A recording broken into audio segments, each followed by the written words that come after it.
We have 5 minutes left. I'm certain that's enough time to talk about testing. We visited about this again last week at Rice. There seems to be not a person who's willing to stand up in favor of the current number of tests. Good. But nor does there seem to be support for getting rid of tests completely. So help me along the continuum between 0 and 15. Pick a number. What should it be? You say 5. Why should it be 5? You want the whole logic? Go. All right, here we go. English language arts counts as 2, writing and reading. Algebra 1, biology, U.S. history. The reason for those selections are that it involves each general area of a student's school experience. It provides, I think, for a well-rounded emphasis with English language arts, math, science, and social studies. Yes. And we had to pick a number somewhere, and that seemed as logical as any to say we will test each general area within a student's experience. Will we test each of those areas multiple times? I hope not. I think that testing in each of those areas to make sure that each of those sections is getting a good emphasis is important. Do I believe in getting rid of tests? Absolutely not. I think we've made good progress by testing students and holding schools accountable, and I think we should continue a reasonable degree of that. Do I think our present system is reasonable? Absolutely not. I do not believe our present system is working. How did we get here?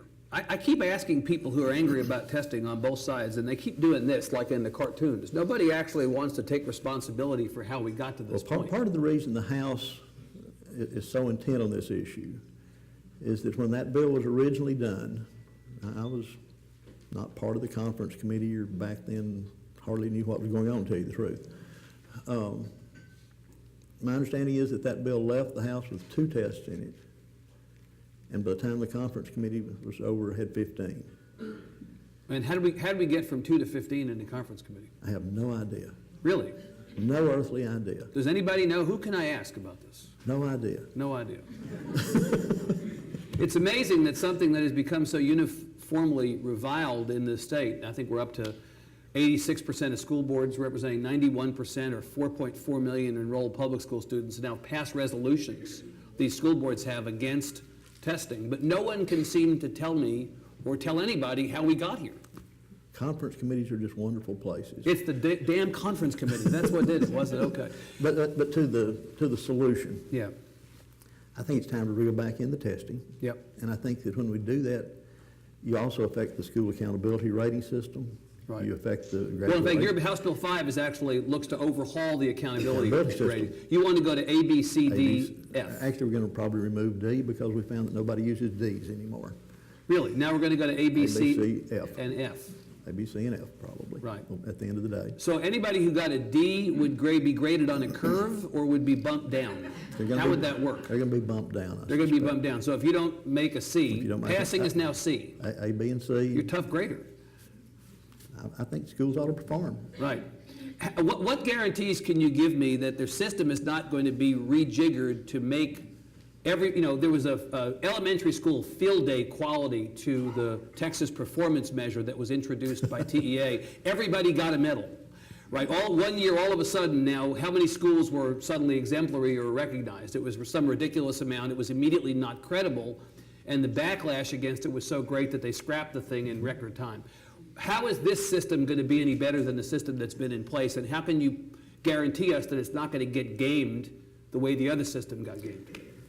I don't know that I can guarantee that. I trust the commissioner to find good solutions, and he's an appointee of the governor, and they will do the best they can. Have a good working relationship with Commissioner Williams, and right. And I think he's an honorable man, and hopefully we'll find good solutions to who gets A's, B's, and C's, and F's. But you understand, Mr. Chairman, that politics always have a nasty habit of creeping into these kinds of decisions. No, the reality is, we had a report a couple weeks ago that the dropout rate in Texas was now 4th best among states around the country, and that was the news of that was met with guffaws. Nobody actually believed those numbers.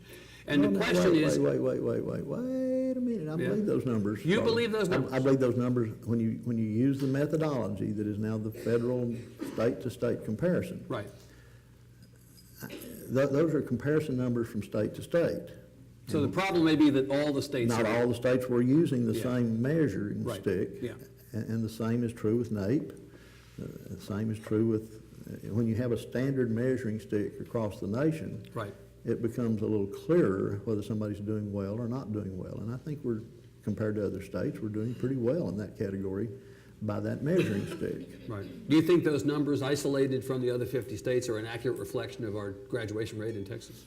They're probably a little more favorable than than reality. Yeah.